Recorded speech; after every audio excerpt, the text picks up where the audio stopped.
بہترین عورت سب سے بہتر عورت وہ ہے جو نیک ہو، جس کو دیکھتے ہی آدمی خوش ہو جائے، وہ مطیع اور فرمانبردار ہو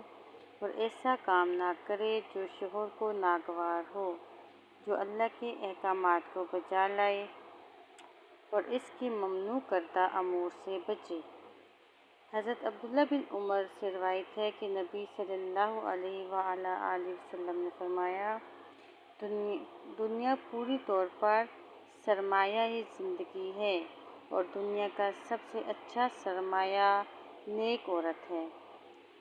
جہاں اس عالم و حکیم نے زیادہ شادی کو جائز قرار دیا، وہاں اس بات کا بھی خیال رکھا کہ نکاح میں ممنوع رشتوں کو جمع نہیں کرنا چاہیے، مثلاً دو بہنوں کے درمیان اجتماع، عورت اور اس کی پھوپھی اور خالہ کے درمیان